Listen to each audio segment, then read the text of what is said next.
PDK TV. Asante sana kwa kuendelea kufuatilia PDK TV. Ni siku nyingine ambayo tunakutana hapa kukuletea uchambuzi wa kina kuhusu masuala mbalimbali yanayohusu michezo. Leo mchezo miwili ambayo imechezwa. Mchezo wa kwanza, Dar es Salaam Young Africans akiwa nyumbani ameweza kushinda goli 2-0 dhidi ya Songea United, lakini mchezo mwingine Pamba Jiji akiwa ugenini amepata ushindi wa goli 1-0 dhidi ya Mashujaa na kukamilisha idadi ya timu 8 ambazo zimetinga hatua robo final. Tunafahamu Mashujaa ni moja ya timu ambayo leo amepoteza akiwa nyumbani. Kuna mabadiliko kadhaa ambayo yamefanyika kwenye kikosi chake. Hayo ndio kuna nafasi moja ama nyingine ambayo imesababisha timu hiyo kutopata matokeo mazuri. Tutatazama mchezo mmoja baada ya mchezo mwingine. Hizi ndio timu ambazo zinakamilisha idadi ya timu 8 ambazo zimetinga hatua hii. Tukianza na mchezo wa kwanza, Dar es Salaam Yanga dhidi ya Songea United, ulikuwa moja mchezo mzuri sana. Kuna baadhi ya wachezaji ambao wameonyesha kiwango kizuri sana. Kwa upande wa Songea, ukimwangalia golikipa Hatibu amefanya kazi kubwa sana, lakini pia Isaya kwenye eneo la mlinzi wa kati amefanya kazi kubwa sana.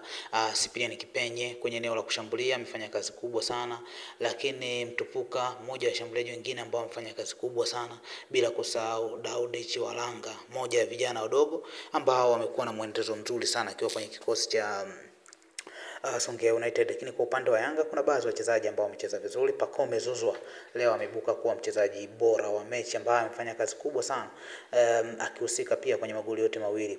Goli la kwanza linaonekana kwamba goli la kwanza alikupaswa kuwa goli kwa mujibu wa marudio, kwa sababu ukiangalia mpira ambao ulipigwa ulivuka goal line ile kwa asilimia kubwa zaidi kama sio asilimia zote. Kwa hiyo muamuzi naamini ya kuona vizuri kama angeona vizuri, lakini pia hata upande wa television pia wanaoonyesha kuna muda wanatunyima haki ya kuonesha kwenye viwango vyote. Kama tungeona sehemu zote tungepata nafasi ya kujadili vizuri kabisa kama lile lilistahili kwa goli au alikustahili kwa goli. Kwa macho ya kawaida inakuwa ni ngumu kudhibitisha kwamba lile lilikuwa goli au mpira ulitoka wote au mpira haukutoka wote.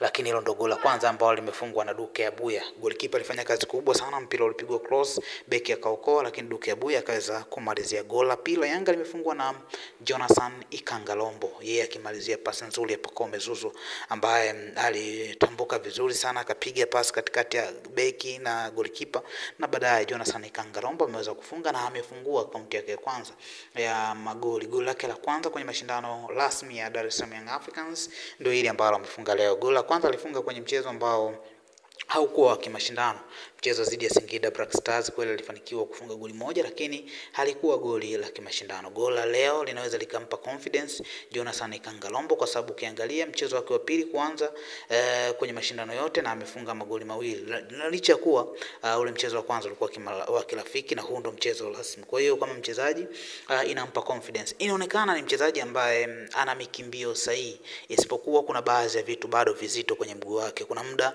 unamsifia, kuna muda unaona mbona kuna kitu bado anapaswa afanye zaidi. Kwa hiyo Jonathan Ikangalombo anapaswa kuimprove yeye mwenyewe. Kwanza akijitazama the way ambavyo anacheza, mimi naamini hata yeye mwenyewe anaona kuna vitu ambavyo bado havijakaa sawa upande wake, lakini kufunga mechi 2 mfululizo inampa wakati mzuri. Kuna baadhi ya wachezaji ambao wa Yanga wamepata nafasi. Abutwali Mshel akiwa golini ameonyesha kiwango kizuri sana. Israel Patrick Mwenda, moja ya vitu ambavyo anazidi kufanya vizuri kila siku, anazidi kuimarika. Lakini kuna kitu kingine hapo cha kuangalia. Kwa mfano ukiangalia kwenye hizi mechi za karibuni, Shadrack Boka leo alianza kama mlinzi wa kushoto, baadaye akasogea kama mlinzi wa kati. Hii inampa option ya kocha kuamua nani aanze kwenye nafasi gani, nani apumzike kwenye nafasi gani. Kwa hiyo inakuwa ni faida kubwa sana kwa Shadrack Boka kuwa versatile player, mchezaji ambaye anaweza kucheza katikati na anaweza pia kucheza kushoto. Kuna muda anaweza kucheza kama wingback, lakini mimi naamini pia anaweza kucheza kama winger kutokana na vile amekuwa vile akicheza. Kwa hiyo kuna wachezaji wengine ambao wameonyesha kiwango kizuri sana. Bakari Showboy, Azizi Ndambwile wameonyesha viwango vizuri sana. Lakini pia ukimwangalia Duke Abuya amefunga goli lake jingine la kimashindano. Moja kati ya wachezaji ambao hawazungumzi sana, lakini siku zinavyozidi kwenda anazidi kufunga. Kwa hiyo ni vitu vizuri ambavyo vimetokea, lakini tumeshuhudia moja kati ya mechi nzuri sana. Ukiangalia mtu kama Abdul Mingange amefanya kazi nzuri, timu imekuwa kishindana sana. Mimi nimependa the way ambavyo wamecheza. kama wataendelea kucheza hivi, inaonekana timu ambayo inaweza ikaja ikapata matokeo mazuri sana siku za mbeleni. Kwa hiyo ni jambo zuri, mechi nzuri ambayo tumeshuhudia. Hiyo imemalizika hivyo, na mchezaji bora wa mechi Pacome Zouzoua amepewa mchezaji bora wa mechi. Baadaye aliingia mtu kama Aziz Ki, Dennis Nkane, Farid Musa. Kuna namna ambao wamecheza, wameonyesha namna fulani. Kwa hiyo ni mechi nzuri ambayo tumeshuhudia. Mchezo mwingine ambao tumeushuhudia, Pamba Jiji yeye ameondoka na ushindi wa goli 1-0. Goli imefungwa ambao na Alan Mkea, moja kati ya vijana ambao walianza vizuri msimu, lakini siku za karibuni nafasi kwake imekuwa ndogo. Na ukiangalia kocha Minziro leo amefanya mabadiliko makubwa sana ya kikosi, rotation kubwa sana. Midaka Kamara kwa mara ya kwanza, goalkeeper huyu ambaye yupo kwa mkopo kutokea Singida Black Stars, na Yona Amos kusubiri kwenye benchi. Lakini pia mtu kama Linus Lema ameanza fullback kwa kulia. Oviedo pamoja na Orichum amerejea kwenye kikosi. Lakini Pauline Kasindi leo ameanza. Deus Kaseke akiwa kama captain, na pasi nzuri sana ambayo imepigwa na Deus Kaseke na kuwasaidia timu ya Pamba kuondoka na ushindi wa goli 1-0. Ni habari njema kwa mashabiki wa Pamba, ni habari njema pia kwa sababu ukiangalia siku za karibuni Pamba imekuwa na muendelezo mzuri kidogo. Walifungwa dhidi ya mchezo uliopita, walifungwa dhidi ya Kagera Sugar, walifungwa pia na Mashujaa. Kwa hiyo upata ushindi kama huu unawarejesha kwenye ile rhythm ya kuweza kupambana, kwa sababu ukizingatia pia mchezo unafuata wanacheza nyumbani. Kwa hiyo ni kitu kizuri ambacho tumeshuhudia, mechi nzuri. Unampongeza kocha Minziro kwa kile ambacho amekifanya na timu kuendelea kupata matokeo mazuri. Sasa baada ya timu hizi kushinda, zinaungana na timu gani? Zinaungana na timu kadhaa ambazo zimeshashinda hapo awali. Timu mbili hizi za leo nikimaanisha Yanga pamoja na Pamba, lakini Simba Sports Club wametoka kupata ushindi, Kagera Sugar amepata ushindi, zinakuwa timu 4. Ukiangalia hapo wapo Stand United, Chama Lawana na kwa timu ya 5, lakini bila kusahau pia Singida Black Stars na kwa timu ya 6. Timu ya 7 ni nazungumzia Mbeya City, moja kati ya timu ambayo ilipata ushindi mapema kabisa, imecheza vizuri kutokana na vile ambavyo wao wamekuwa na muendelezo mzuri. Kwa hiyo ligi ni nzuri sana. CRDB Bank Federation Cup ni mashindano mazuri sana msimu huu, yamekuwa na changamoto lakini pia yamekuwa na muendelezo mzuri sana. Kwa hiyo kwa wale ambao wanafuatilia, na tukumbuke pia haya ni mashindano pia ambayo yanaweza kumtoa mtu ambaye anaenda kucheza moja kwa moja kwenye mashindano ya kimataifa. Mimi naamini kwa kile ambacho umekiona, unaweza kudondosha comment yako hapa.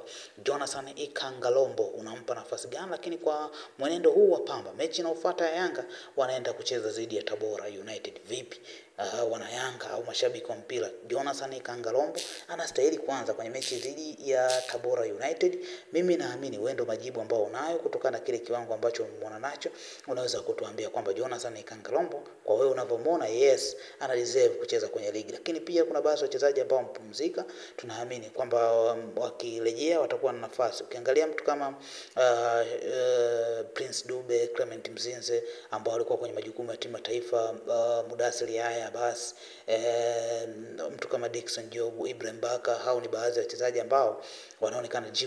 Djigui Diarra naye pia amedakia timu yake ya taifa Mali kwa kiwango kizuri kabisa, naye mmoja wa wachezaji ambao hawajarejea kwa wakati huu. Mimi naitwa Pidek_, nakushukuru sana wewe kuendelea kufuatilia Pidek TV. Subscribe hapo ili uwe mtu wa kwanza kabisa kupata habari nzuri sana. Sisi tu hapo tunakujali sana. Mimi naitwa Pidek_, kwenye mitandao ya kijamii ni follow Instagram kama jina hilo la Pidek_, nenda Twitter follow jina hilo la Pidek_, kila sehemu, lakini Facebook pia Pidek TZ. Wewe ni mtu wa maana sana.